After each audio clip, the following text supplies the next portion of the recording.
SpaceX is one of the largest aerospace companies in the world, so they have a lot of competitors who want to beat them. But aside from competitors in the United States, they also have competitors on the other side of the Atlantic. The European Space Agency, or ESA, one of ESA trump cards to defect SpaceX, especially its Falcon 9, is the Ariane 6. But after more than a decade of development, this expensive rocket is still constantly delayed, faced with an insurmountable amount of problems. ESA may have no negotiate with SpaceX in order to use its Falcon 9 for their mission. It was a huge slap to the face because now they'll have to put their expensive rocket in a delay case, all while seeking help from their main competitions. So have exactly in ESA in such a throw sport and show exactly can SpaceX help them? Let's find out in today's episode of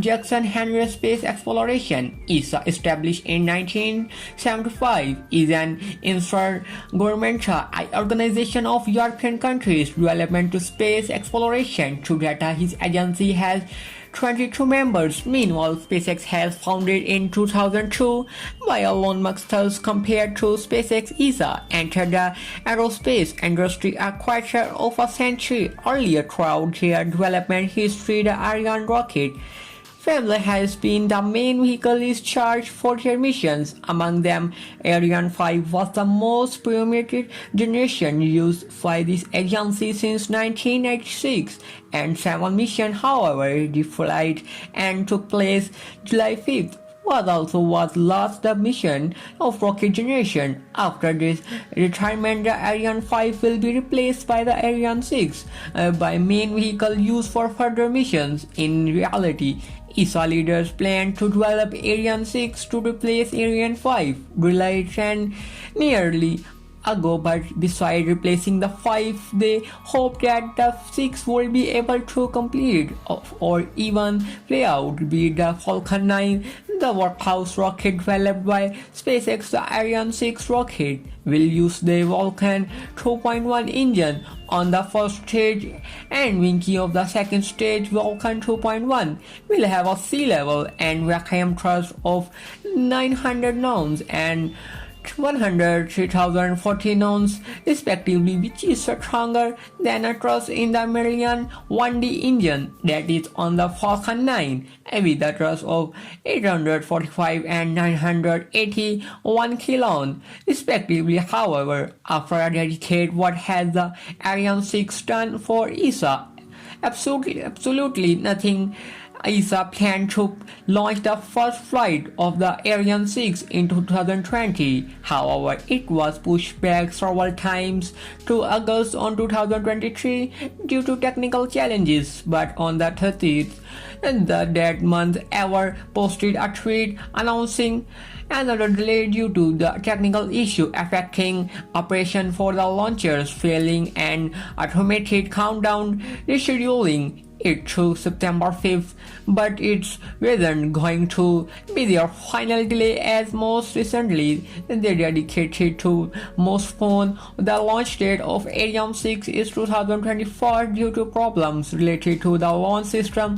Thus, after nearly a decade of development with delays up until now, the total cost the ESA has spent of Ariane 6 has released $4.3 billion. They will no doubt affect the development of ESA satellite system. This is a type of negotiation and satellite similar to the United States GPS with high precision navigations and capabilities. It contribute greatly to civil and military fields, ensuring security for their entire region. Additionally, it also has come encrypted programs for governments to use for special purpose. Therefore, this satellite system will play an extremely important role for ESA. Its development successfully the European Space Agency. They have its system avoiding independence to other systems like the GPS, but as I mentioned before, the Ariane 6 is encountering many problems Related to the launch system, after launching the Ariane 5, ESA launch system located in Kourou, French Guiana will soon stop operation at the end of this year. An alternative solution for them is to launch satellites on Russians Soyuz rocket, but due to the impact of the Russian-Ukraine war, this option is also not possible. Many would say that the ESA still has another vehicle, the Vega C. However, compared to the rocket its payload, it's quite small vehicle. Each Galileo satellite has a mass of up to 70 kg. That means each Vega 6 flight can only carry a maximum of 2 satellites. This vehicle even failed a mission at the end of the last year and has just restarted on October 9. So perhaps it's not quite ready to take on this important mission. Moreover, the Vega SE was also launched and a launch site on Kourou, French, much like the Ariane 6, which will be retired soon. So far, ESA has no ability to launch payloads into orbit after failing to find an alternative for Ariane 6 early entry into its twilight years. ESA had to set its sights on the US, a country with world-leading aerospace companies. There, the EU is presented with two options: SpaceX Falcon 9 and the United Launch Vulcan Alliance.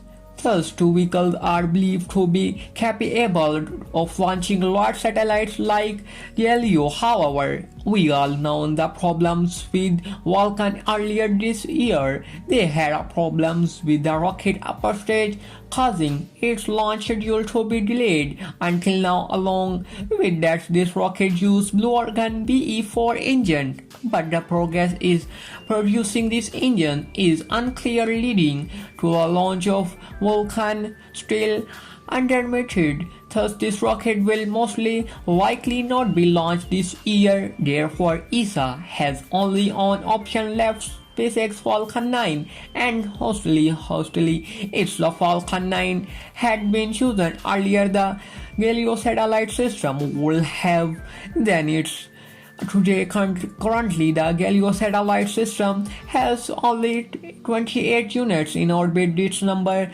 was launched by 11 missions spanning 10 years with 2 vehicles, the ESA and the Ariane 5, each launching only 2 or 4 satellites. With the Falcon 9, it can carry up to 51 to 51 tons of payload on GTO. If used and more if expanded, that means it can carry out to 7 satellites or more. Most importantly, Falcon 9 launches more than any other vehicle in the world today, so it can help the system expand it quickly. Due date, the Falcon 9 has launched more than 260 times, especially in 2022, and this year the number of its launches has reached 60, an unprecedented record on the aerospace industry, thanks so that the Falcon 9 has been the safest, most stable, and most reliable launch vehicle. Today, the best proves the Falcon 9 is their Starlink satellite system, first launched back in 2019. After 4 years, this system has more than 5,000 satellites. In terms of launch cost of each Falcon 9 is only about $67 million, which is much cheaper than the estimated cost of Ariane 6 of up to $77 to $126 million on the previous cost of the Ariane 5 of about $18 to $10 billion. Besides the Falcon 9, SpaceX also has a Falcon Heavy. Although it launches then the Falcon 9, it can launch a payload of up 26.7 tons to GTO. The Falcon Heavy's reliability has also been proven many times in the past. It's even It had important NASA mission launching the Psyche spacecraft on October 13. This is also a good solution for ISSA, and it's better than what the Ariane 6 can do. It's quite a shame that Issa has once again gave us the typical example. Its weakness, the Ariane 6 was created with the ambitions of completing, even beating the Falcon 9 and SpaceX. But after nearly a decade of development, what is brought of the table has been delays and a huge wasted investment. Let's not forget that beside the Galileo mission, the Ariane 6 would have also participated in launching Amazon Kuiper satellite constellation.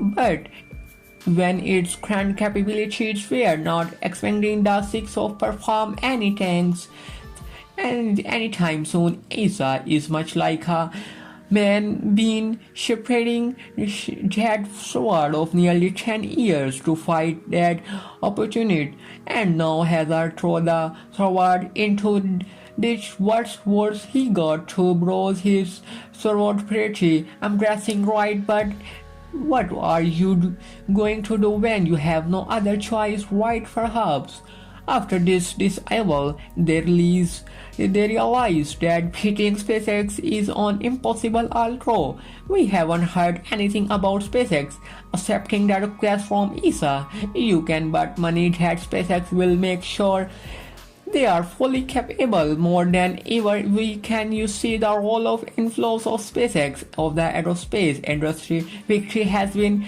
decided, and it's sent for the most reversing entry. How about you? What do you think about the recent issues that ESA has been having? Let me know your thoughts in the comments sections down below. Otherwise, folks,